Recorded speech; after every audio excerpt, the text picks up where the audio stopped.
যে আমাদের যারা ভাই, আমাদের যারা একই দেশের নাগরিক, আমাদের শুধুমাত্র তারা ভিন্ন মতাধর্ম বলে আমরা মনে করছি যে তাদের উপর আক্রমণ করতে হবে, তাদের উপর আহত কোন রকমের আক্রমণ করা হচ্ছে কিনা সেটা, এই কয়েকটা জিনিস আমাকে প্রচন্ডভাবে নাড়া দিয়েছে। প্রথমত বলি, সংখ্যালঘু এই শব্দটাকে আমি কিন্তু ঘৃণা করি। কিসের সংখ্যালঘু? সংখ্যালঘু বলতে কোনো কথাই নেই, সবাই বাংলাদেশের নাগরিক, ধর্ম যার যার সে প্রতিপালন করে, সেটা অন্য একটা ব্যাপার। সংখ্যালঘু আবার কিসের কি? নাগরিক আমার চাইতে আমার একজন হিন্দু ভাইয়ের কোন নাগরিক অধিকারের মধ্যে পার্থক্য আছে? নাই, কোনো পার্থক্য নাই। সবাই আমরা একই দেশের সন্তান, একই নাগরিক অধিকার আমরা সবাই ভোগ করি। আমি যদি কোনো একটা অন্যায় করি, আমার যে শাস্তি হবে, একজন হিন্দু, একজন বৌদ্ধ, একজন খ্রিস্টান বা অন্য কোনো মতাবলম্বী, ধর্ম মতাবলম্বী যদি কোনো অন্যায় করে থাকে, তারও একই জিনিস হবে। আমার চামড়া কাটলে যদি রক্তটা লাল হয়, ওদের চামড়া কাটলেও কিন্তু রক্ত যেটা বের হয় সেটা লালই হবে, সবুজ হবে না। সুতরাং আমরা সবাই একই দেশের সন্তান, একই কথা বলি, একই ভাষায় কথা বলি, একই চিন্তা করি, একই আবেগিত হই, এগুলোই তো আমাদের স্বাভাবিক একটা ধর্ম। সেখানে একটা জিনিস হলো, আক্রমণ করবো আমি, উনি হিন্দু, উনি বৌদ্ধ, উনি খ্রিস্টান, তো কি হয়েছে? ঘটনাটা কি?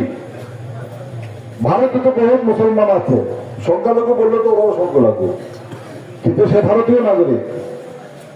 আমরা লক্ষ লক্ষ আমাদের জনসাধারণ ইউরোপে বসবাস করে, ওরাও তো সংখ্যালঘু দেয়, ওখানে তো খ্রিস্টান অধ্যুষিত এলাকা ওগুলো। সুতরাং এই চিন্তা ভাবনা, ধর্ম, সংখ্যা গুরু, সংখ্যা লঘু, এই কথাটাই মাথার থেকে বাদ দিয়ে দেন। কোন সংখ্যা লঘু বলতে কোনো জিনিস নাই। আমি আজকে এখানে বাবুবাবু উপস্থিত আছেন, উনি পূজা কমিটির সাধারণ সম্পাদক ছিলেন ভূজপুর থানার। আমি ওনার সামনে একটা কথা বলতে চাই। আমি সে আমেরিকা থেকে আমি মেসেজ দিয়ে জানিয়েছি, খবরদার প্রত্যেকটা মন্দির যেন আমরা পাহারা দেই।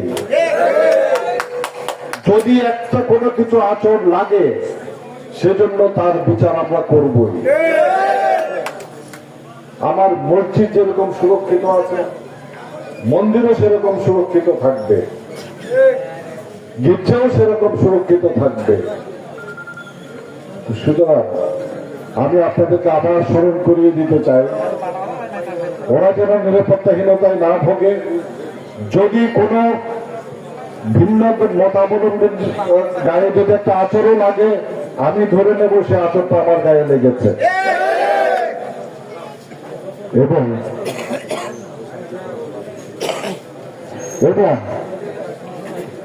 সে কারণে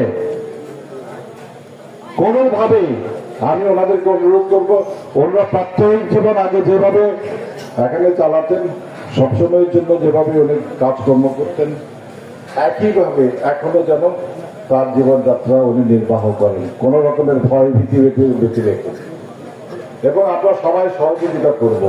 আমি খুশি হয়েছি এই ফটিকছড়িতে কোথাও আমাদের হিন্দু, বুদ্ধ বা অন্যান্য মতাবলম্বী যারা আছেন, তাদের কারো কোন রকমের ক্ষতি করা হয় নাই।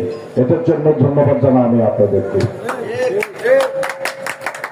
আমি প্রশাসনকে কথা দিয়েছি, কালকে শুক্রবার ছিল, আমরা একটা মিছিল করেছি, যেটা শান্তি ও সম্প্রীতির একটা সমাবেশ করেছি উপজেলা চত্বরে।